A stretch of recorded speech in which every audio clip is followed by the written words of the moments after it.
Assalamualaikum warahmatullahi wabarakatuh. Salam sejahtera buat kita semua. Semoga pada hari ini kita masih diberikan kesehatan, kekuatan oleh Allah Subhanahu wa Ta'ala, Tuhan yang Maha Kuasa, sehingga kita dapat mengikuti perkuliahan perilaku organisasional pada kali ini. Sebelum perkuliahan kita lanjutkan, marilah kita berdoa menurut agama dan kepercayaan kita masing-masing. Berdoa mulai.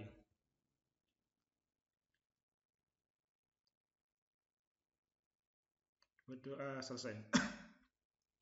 Untuk perkuliahan yang kelima ini, kita nanti akan membahas tentang teori motivasi dan penerapannya. Apa itu motivasi? Motivasi apabila ditinjau dari etimologinya yaitu berasal dari kata Latin motivus atau motum yang berarti menggerakkan atau memindahkan.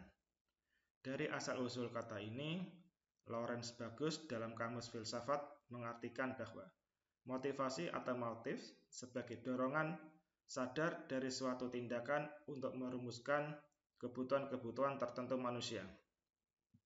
Motivasi memainkan peranan penting dalam menilai tindakan manusia, karena pada motif-motif itulah terkandung arti subjektif dari tindakan tertentu bagi orang tertentu. Motivasi dapat diartikan juga sebagai kekuatan atau energi seseorang yang dapat menimbulkan tingkat persistensinya atau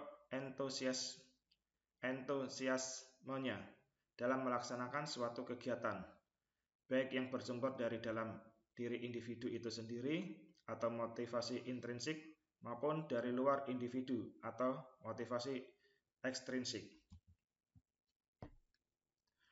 Motivasi menurut Gilasan yaitu motivasi adalah suatu konsep yang menguraikan tentang kekuatan-kekuatan yang ada dalam diri karyawan yang memulai dan mengarahkan perilaku. Sedangkan motivasi menurut Stephen P. Robin yaitu motivasi merupakan keinginan untuk berusaha atau berupaya sekuat tenaga untuk mencapai tujuan organisasi yang dikondisikan atau ditentukan oleh kemampuan usaha atau upaya untuk memenuhi sesuatu kebutuhan individual. Jadi dengan adanya pengertian tersebut, maka kita mengenal 3 dimensi kunci dari motivasi, yaitu yang pertama, adanya usaha, yang kedua, adanya tujuan organisasi yang telah ditetapkan, sedangkan dimensi yang ketiga yaitu adanya kebutuhan. Motivasi ini dilakukan atau dialami oleh Alan Ralston, seorang atlet panjat tebing. Dia termotivasi untuk terus bertahan hidup dengan cara yaitu memotong lengannya untuk membebaskan diri dari batu yang menjepitnya pada saat melakukan olahraga panjat tebing.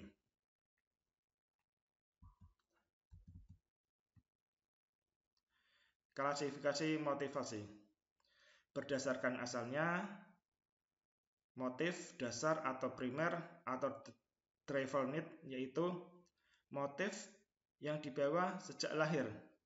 Di sini berhubungan dengan kelangsungan hidup individu dan erat hubungannya dengan kebutuhan biologis. Misalnya, kebutuhan akan makan, minum, dan hubungan seksual. Yang kedua, motif yang dipelajari atau sekunder atau psikologis, yaitu motif yang dipelajari dari lingkungannya. Misalnya, motif untuk mentaati sopan santun bergaul. Akibat motif yang dipelajari ini yaitu yang pertama, tujuan menjadi lebih luas atau lebih khusus. Yang kedua, motif dapat digabung menjadi lebih kompleks. Yang ketiga, cara untuk mencapai tujuan dapat berubah menjadi tujuan itu sendiri. Yang keempat, stimulus yang baru mampu membangkitkan suatu motif. klasifikasi menurut Wortwood. Di sini bahwasanya motif yang berdasarkan kebutuhan internal dan jasmani, misalnya perasaan lapar, itu timbul motif untuk mencari makanan, atau perasaan haus, sehingga di sini mencari minuman. Yang kedua, motif darurat atau emergensi. Di sini yaitu motif yang muncul bila situasi menuntut aktivitas yang cepat dan kuat. Yang ketiga, motif yang objektif, yaitu motif yang diarahkan pada penanganan objek atau manusia yang berada dalam lingkungannya secara efektif. Misalnya, motif untuk melakukan eksplorasi. Sedangkan motif klarifikasi berdasarkan terjadinya, yaitu di sini ada dua, yaitu motif intrinsik. Motif intrinsik yaitu motif yang timbul dari dalam diri seseorang tanpa ada pengaruh dari luar. Misalnya, siswa yang belajar dengan tekun karena dia ingin pandai dan naik kelas. Yang kedua, motif ekstrinsik, yaitu motif yang timbul karena pengaruh dari luar. Misalnya, anak belajar karena disuruh oleh orang tuanya, sehingga itu motif yang timbul karena pengaruh dari luar, yaitu dari orang tua. Sedangkan teori motivasi di sini yaitu teori kepuasan atau isi atau konten teori. Teori kepuasan atau isi di sini yaitu memusatkan perhatian pada faktor-faktor dalam diri individu yang menggerakkannya, mengarahkannya, mendukung dan menghentikan perilaku tersebut. Yang kedua, teori motivasi proses atau proses teori. Di sini yaitu suatu teori yang mengemukakan bahwa perilaku merupakan fungsi dari konsekuensi-konsekuensinya.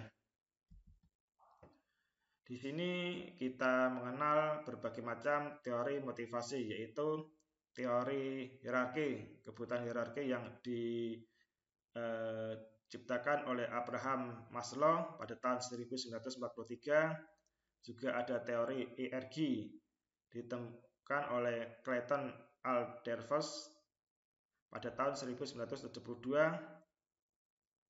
Teori kesehatan atau motivator atau teori dua faktor yang dikemukakan oleh Frederick Herzberg pada tahun 1966.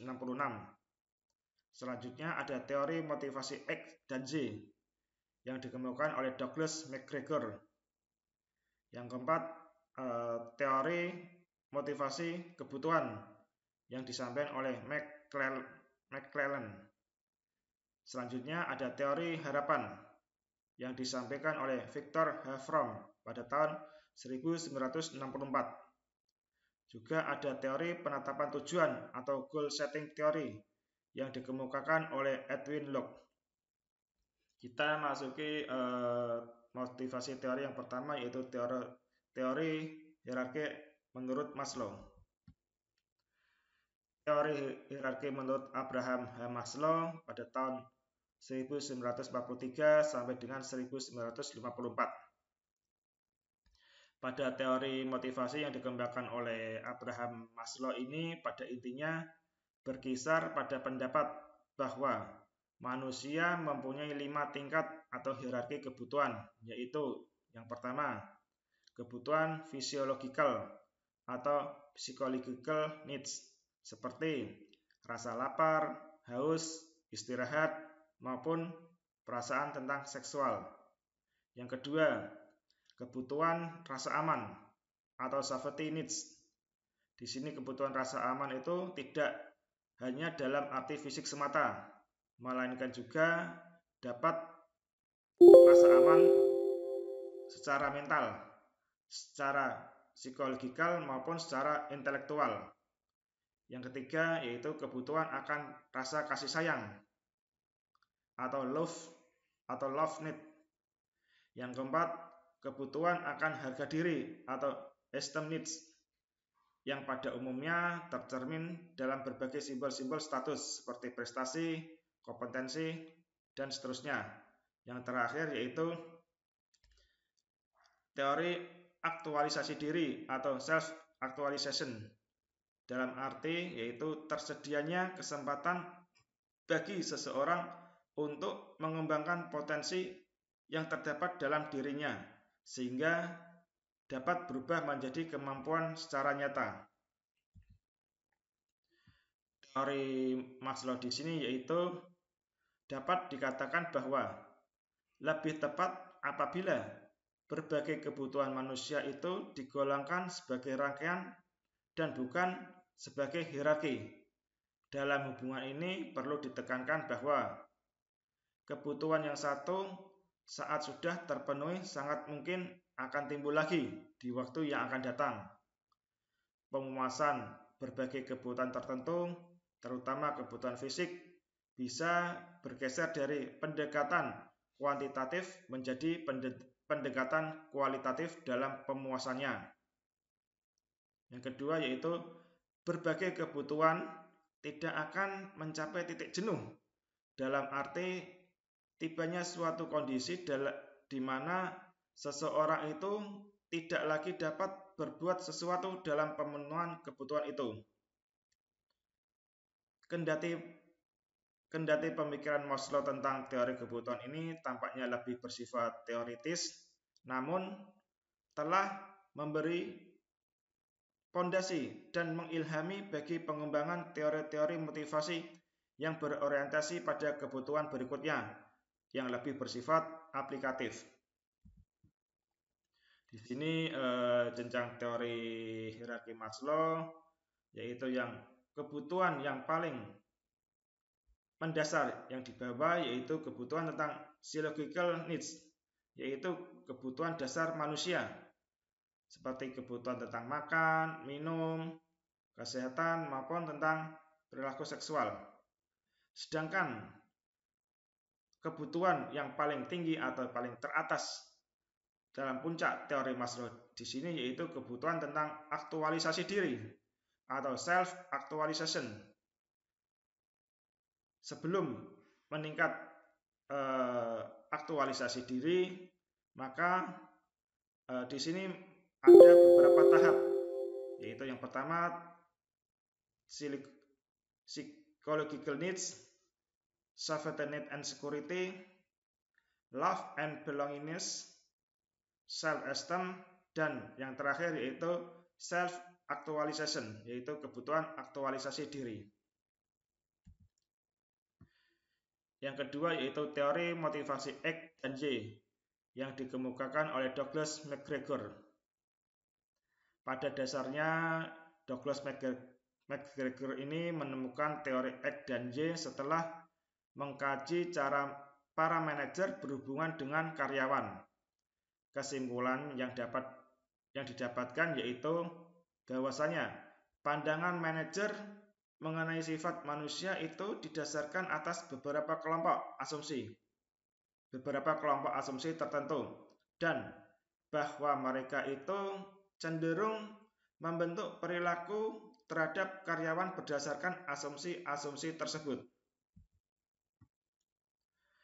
Teori motivasi X dan Y ada 4 asumsi yang dimiliki manajer dalam teori X.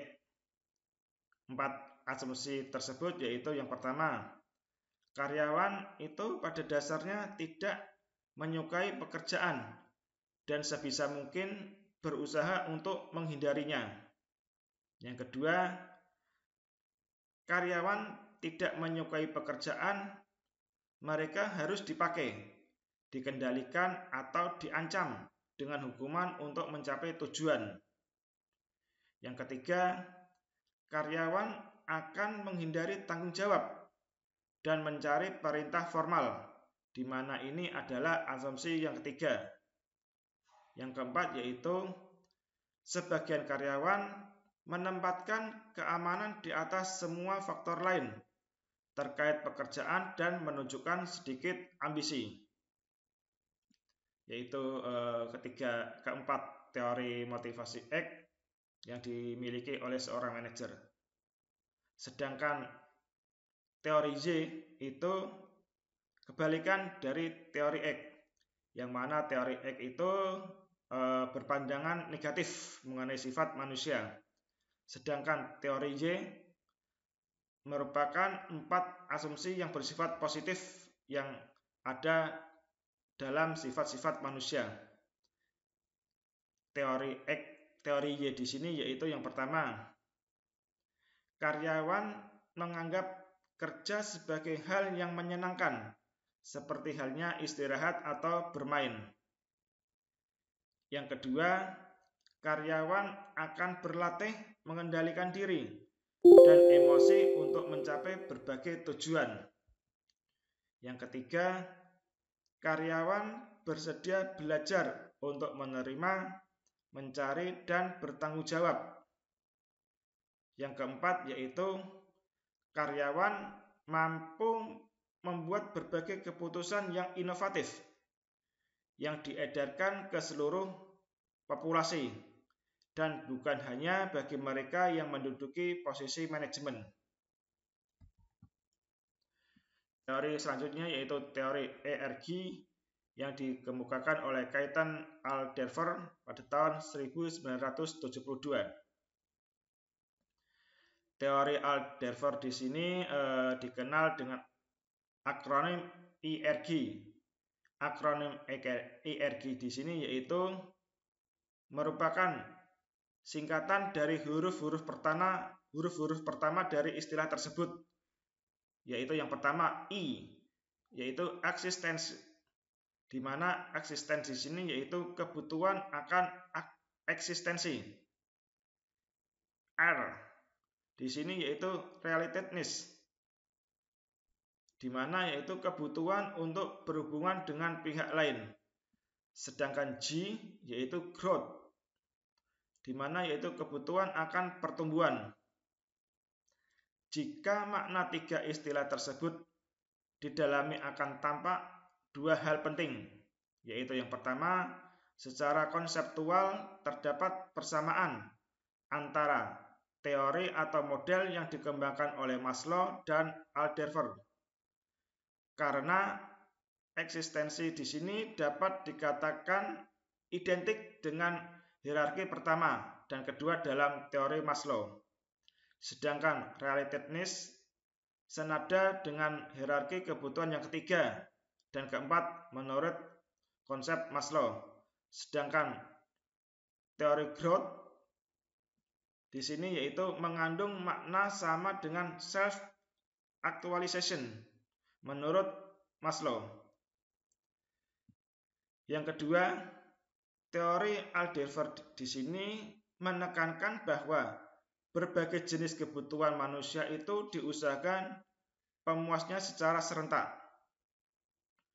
Apabila teori Alderfer disimak lebih lanjut akan tampak bahwa makin tidak terpenuhinya suatu kebutuhan tertentu, maka akan semakin besar pula keinginan untuk memuaskannya.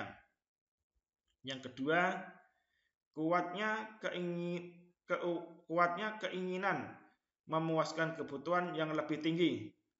Di sini yaitu semakin besar apabila kebutuhan yang lebih rendah telah terpuaskan. Yang ketiga, sebaliknya, semakin sulit memuaskan kebutuhan yang tingkatnya lebih tinggi, maka akan semakin besar keinginan untuk memuaskan kebutuhan yang lebih mendasar. Yang keempat, yaitu tampaknya pandangan ini didasarkan kepada sifat pragmatisme oleh manusia.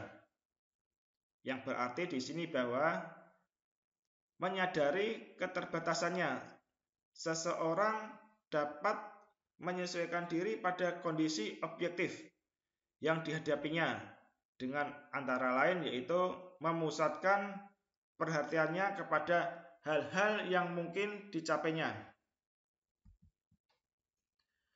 Teori selanjutnya yaitu teori kesehatan atau motivator atau teori 2 faktor. yang dikemukakan oleh Friedrich Herzberg pada tahun 1966. Menurut teori kesehatan atau motivator, dua faktor di sini yaitu mengandung maksud bahwasanya faktor motivasional adalah hal-hal yang mendorong berprestasi yang bersifat intrinsik. Di sini berarti bersumber dalam diri seseorang. Sedangkan yang dimaksud dengan faktor higienis atau pemeliharaan yaitu faktor-faktor yang sifatnya ekstrinsik, yang berarti bersumber dari luar diri yang turut menentukan perilaku seseorang dalam kehidupan seseorang tersebut. Menurut Herzberg, bahwasanya yang tergolong sebagai faktor motivasional di sini antara lain yaitu pekerjaan seseorang, keberhasilan yang diraih, kesempatan bertumbuh, kemajuan dalam karir, dan pengakuan orang lain. Sedangkan faktor-faktor higiene atau pemeliharaan mencakup antara lain status seseorang dalam organisasi, hubungan seorang individu dengan atasannya, hubungan seseorang dengan rekan-rekan sekerjanya, teknik penyeliaan yang diterapkan oleh para penyelia, kebijakan organisasi, sistem administrasi dalam organisasi, kondisi kerja, dan sistem imbalan yang berlaku. Teori dua faktor Herzberg di sini yaitu ketidakpuasan dan tidak termotivasi akan menyebabkan tidak puas, tetapi tidak termotivasi, sehingga di sini akan muncul kepuasan yang positif dan termotivasi. Faktor-faktor kebersihan yaitu kebijakan perusahaan. Yang kedua, kualitas pengawasan. Yang ketiga, hubungan dengan orang lain. Yang keempat, kehidupan pribadinya. Yang kelima, tingkat gaji seorang karyawan. Keenam, keamanan pekerjaan. Dan yang terakhir yaitu kondisi tempat bekerja. Sedangkan faktor motivasi di sini yaitu yang pertama, assessment atau prestasi. Yang kedua, career advancement atau kemajuan karir. Yang ketiga, personal growth atau pertumbuhan pribadi. Yang keempat, job interest atau minat pekerjaan. Yang keenam yaitu recognition atau pengakuan. Sedangkan faktor motivasi yang terakhir yaitu faktor responsibility atau faktor tanggung jawab. Di sini perbedaan teori kebutuhan Maslow dengan kebutuhan Herzberg di sini yaitu untuk faktor motivator di sini untuk Maslow yaitu pada tingkatan self actualization dan esteem. Aktualisasi diri dan harga diri. Sedangkan teori Herzberg untuk hygiene faktor di sini dalam teori Maslow meliputi tentang kebutuhan tentang sosial, tentang safety maupun tentang psychological. Sumber motivasi di sini bisa berasal dari internal, dari dirinya sendiri maupun dari eksternal, dari luar dirinya sendiri, itu dari orang lain. Motivasi internal di sini yaitu dorongan dari dalam diri untuk melakukan sesuatu. Sedangkan motivasi eksternal yaitu dorongan yang diperoleh dari faktor luar dalam melakukan sesuatu. Di sini kita ibaratkan suatu tim sepak bola yang menjuarai atau sebagai juara dalam kejuaraan Piala Eropa, di sini yaitu Portugal, dia membutuhkan dorongan supporter. Sehingga dengan adanya supporter tersebut, maka kesebelasan akan lebih bersemangat sehingga mencapai hasil yang maksimal, yaitu menjadi juara pertama untuk kejuaraan sepak bola Piala Eropa. Selanjutnya yaitu teori motivasi kebutuhan yang disampaikan oleh McClellan. Di sini teori kebutuhan McClellan dikembangkan oleh David McClellan dan teman-temannya. Teori kebutuhan McClellan di sini berfokus pada tiga kebutuhan yang didefinisikan sebagai berikut, yaitu yang pertama tentang kebutuhan pencapaian. Kebutuhan pencapaian di sini yaitu dorongan untuk melebihi, mencapai standar-standar dan berusaha untuk berhasil, berusaha keras untuk lebih berhasil. Yang kedua, kebutuhan kekuatan, yaitu kebutuhan untuk membuat individu lain berperilaku sedemikian rupa sehingga mereka itu tidak akan berperilaku sebaliknya. Yang ketiga yaitu kebutuhan hubungan. Kebutuhan hubungan di sini yaitu keinginan untuk menjalin suatu hubungan antar personal yang ramah dan akrab.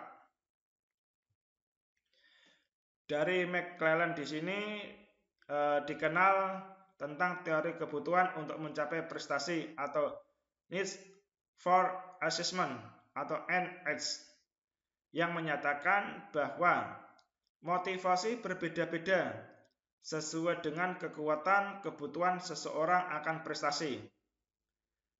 Murray sebagaimana dikutip oleh Winardi merumuskan bahwasanya kebutuhan akan prestasi sebagai keinginan, yaitu melaksanakan sesuatu tugas atau pekerjaan yang sulit, menguasai, memanipulasi, atau mengorganisasi objek-objek fisik, manusia, atau ide-ide, melakukan hal-hal secepat mungkin dan seindependen mungkin sesuai kondisi yang berlaku, mengatasi kendala-kendala, mencapai standar tinggi. Selain itu juga dapat mencapai performa puncak untuk diri sendiri, mampu menang dalam persaingan dengan pihak lain, maupun meningkatkan kemampuan diri melalui penerapan bakat secara berhasil.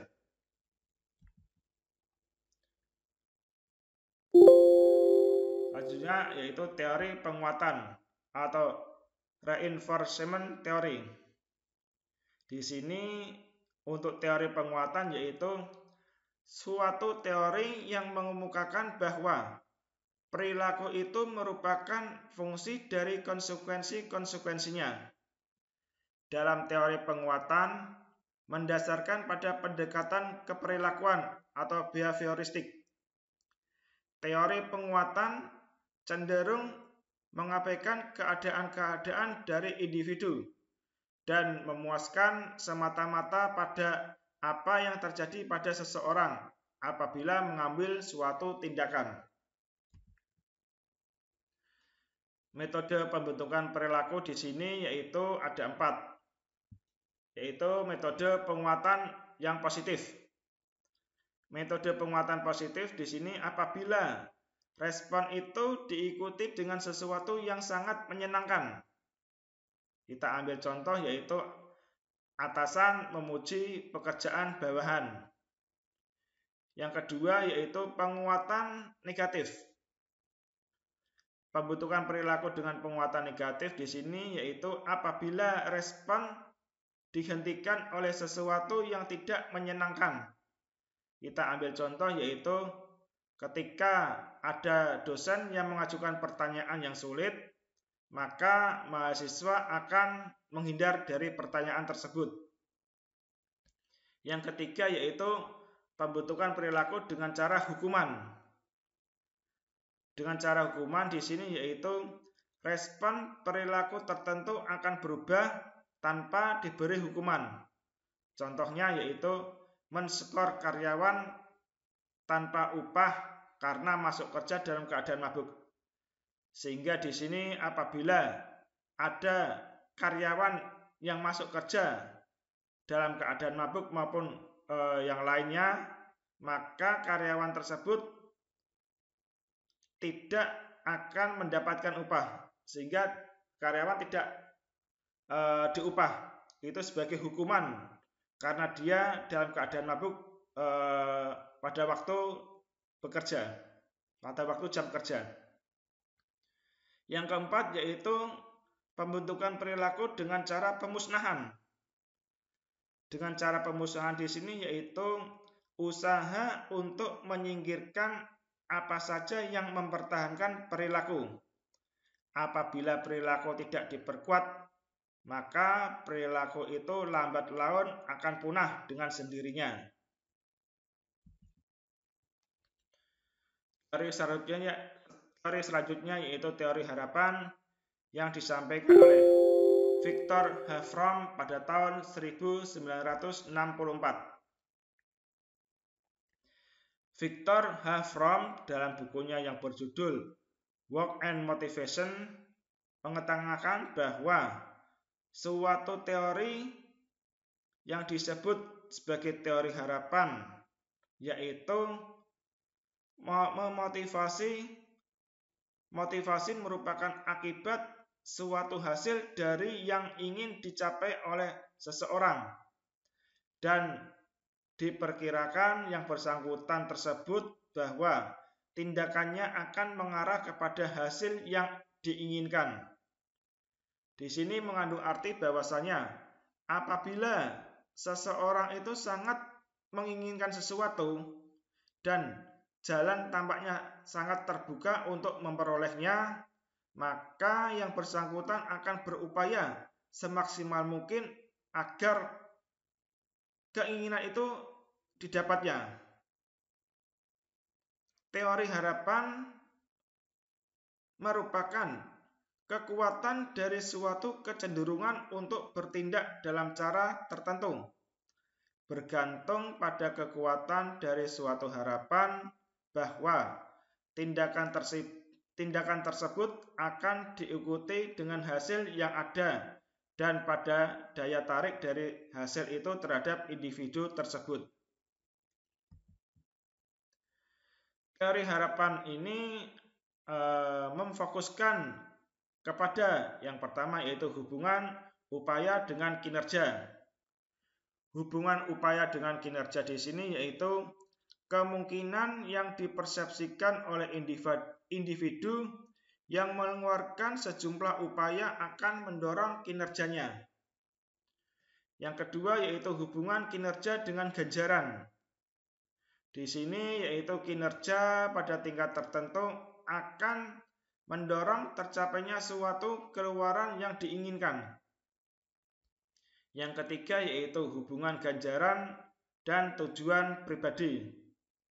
Di sini yaitu sejauh mana ganjaran organisasional memenuhi tujuan pribadi dan daya tarik ganjaran-ganjaran potensial untuk individu. Teori selanjutnya yaitu teori keadilan, di mana teori keadilan ini menurut Gibson and Donnelly menyatakan bahwa keadilan itu merupakan suatu keadaan yang muncul dalam pikiran seseorang jika ia merasa bahwa rasio antara usaha dan imbalan adalah seimbang dengan rasio individu yang diperbandingkan. Sedangkan menurut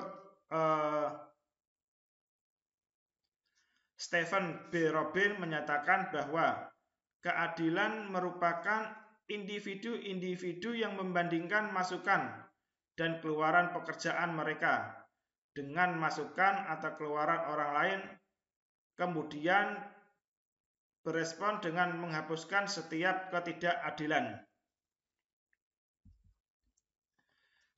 Teori keadilan ada 4 acuan variabel penting di sini, yaitu yang pertama acuan di dalam diri sendiri. Teori keadilan yang ada di dalam dirinya sendiri yaitu di mana pengalaman seseorang karyawan dalam posisi berbeda di dalam organisasinya. Yang kedua yaitu di luar dirinya sendiri, di mana yaitu di sini pengalaman karyawan dalam situasi atau posisi di luar organisasinya. Yang ketiga yaitu di dalam diri orang lain. Di dalam diri orang lain di sini yaitu individu atau kelompok individu lain di dalam organisasi karyawan tersebut. Yang keempat yaitu di luar diri orang lain. Maksudnya yaitu di sini individu atau kelompok individu di luar organisasi karyawan. Apabila ada ketidakadilan dalam teori keadilan di sini, maka karyawan akan dapat memilih, yaitu yang pertama, mengubah masukan mereka, misalnya tidak mengeluarkan upaya. Yang kedua yaitu mengubah keluaran mereka. Yang ketiga, mendistorsikan persepsi mengenai diri. Yang keempat yaitu mendistorsikan persepsi mengenai orang lain. Yang kelima, memilih acuan yang berlainan. Sedangkan yang keenam yaitu meninggalkan medan. Teori kebutuhan selanjutnya yaitu teori penetapan tujuan atau goal setting theory yang dikemukakan oleh Edwin Luke. Bahwasanya Edwin Luke mengemukakan bahwa penetapan tujuan dari motivasi di sini yaitu yang pertama, adanya tujuan-tujuan untuk mengarahkan perhatian. Yang kedua, tujuan-tujuan tersebut digunakan untuk mengatur upaya. Yang ketiga, yaitu tujuan tersebut akan dapat meningkatkan persistensinya. Sedangkan terakhir, yaitu tujuan-tujuan tersebut untuk menunjang strategi-strategi dan rencana-rencana kegiatan. Teori penentuan tujuan di sini yaitu teori yang mengemukakan bahwa niat untuk mencapai tujuan merupakan sumber motivasi kerja yang utama. Artinya di sini yaitu tujuan memberitahu seorang karyawan apa yang harus dilakukan dan berapa banyak usaha yang harus dikeluarkan. Teori penetapan tujuan dipengaruhi oleh hubungan tujuan dengan kinerja. Di sini hubungan tujuan dan kinerja yaitu yang pertama, komitmen kerja. Komitmen kerja di sini yaitu dengan asumsi bahwasanya individu berkomitmen terhadap tujuan. Artinya dia itu bertekad untuk tidak menurunkan atau meninggalkan tujuan yang telah ditetapkan. Yang kedua yaitu keefektifan diri. Di mana keefektifan diri yaitu suatu keyakinan individu bahwa ia akan mampu melakukan suatu tugas yang telah dibebankan kepadanya. Yang ketiga menyangkut tentang budaya nasional. Budaya nasional di sini disesuaikan dengan budaya setempat dan mengandalkan bahwasanya akan cukup tidak tergantung sehingga manajer dengan bawahannya akan mencapai tujuan-tujuan yang menantang dan bahwa kinerja tersebut dianggap penting oleh keduanya. Demikian materi perkuliahan yang kelima ini dengan motivasi dan penerapannya, sehingga maka kita dapat mengambil kesimpulan atau ringkasan dari materi yang kelima di sini, yaitu teori. Ada 4 teori yang memfokuskan kepada kebutuhan di sini, yaitu teori kebutuhan Maslow, teori motivasi Heggini, IRG, dan teori McClelland. Teori penguatan di sini mempunyai arti bahwasannya suatu rekaman yang mengesankan untuk meramalkan faktor-faktor kualitas dan kuantitas kerja, ketekunan upaya, kemangkiran, keterlambatan maupun kadar kecelakaan dalam melaksanakan pekerjaan. Teori keadilan ada 4 variabel yang bergantung.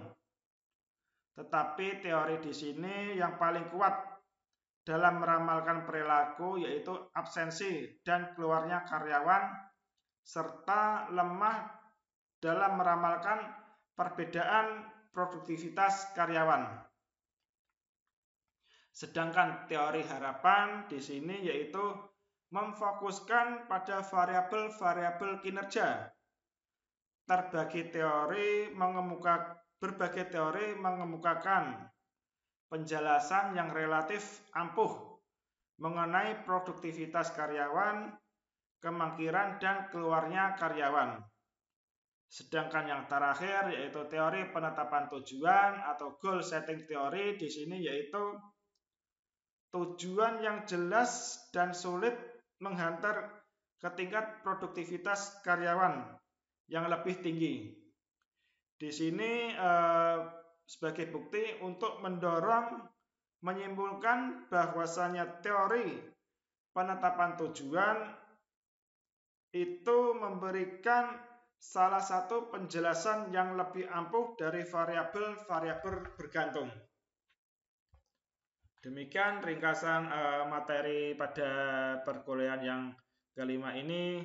Semoga dapat bermanfaat bagi kita semua. Sebelum perkuliahan kita akhiri, marilah perkuliahan pada hari ini kita akhiri dengan bacaan hamdalah bersama-sama. Alhamdulillahirabbil alamin. Wassalamualaikum warahmatullahi wabarakatuh.